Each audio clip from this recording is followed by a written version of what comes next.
شاید یک روزی ما در افغانستان در شهرهای شما باشیم، در کشور شما باشیم، این هیچ فرقی نمیکنه.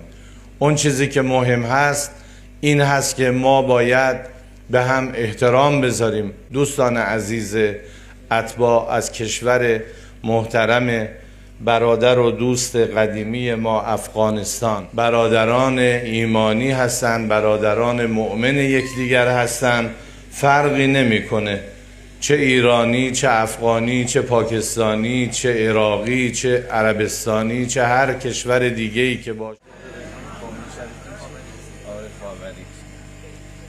بسم الله الرحمن الرحیم و به نستعین انه خیر ناصر و معین.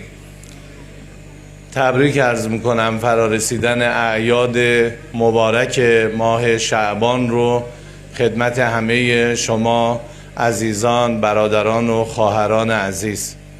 به ویژه ولادت با سعادت حضرت علی اکبر و همینطور در آستانه ولادت منجی عالم بشریت حضرت بقیت الله الاعظم، ارواحنا لتراب مقدمه الفدا هستیم. همه این اعیاد رو خدمت شما عزیزان تبریک عرض میکنم. تنها جمله‌ای که میتونم بگم خدمت شما عزیزان تمسک به آیه مبارک قرآن کریم هست، سوره حجرات، که انما المؤمنون اخوه. همه مؤمنین، همه مؤمنات، همه اونهایی که تمسک به حبل الله دارن، اعتقاد به خداوند دارن، به ائمه اطهار معتقد هستند، برادران ایمانی هستند، برادران مؤمن یکدیگر هستند. فرقی نمیکنه چه ایرانی، چه افغانی، چه پاکستانی، چه عراقی، چه عربستانی، چه هر کشور دیگه‌ای که باشه.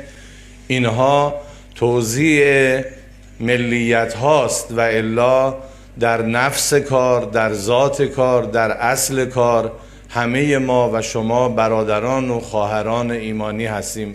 دوستان عزیز اتباع از کشور محترم برادر و دوست قدیمی ما افغانستان، ما هممون باید تلاش بکنیم. دست روزگار هست که شما عزیزان موطن کشورتون، شهرتون رو ترک کردید و در شهر ما هستید، در کشور ما هستید به عنوان مهمان، به عنوان برادر. شاید یک روزی ما در افغانستان در شهرهای شما باشیم، در کشور شما باشیم، این هیچ فرقی نمیکنه. اون چیزی که مهم هست این هست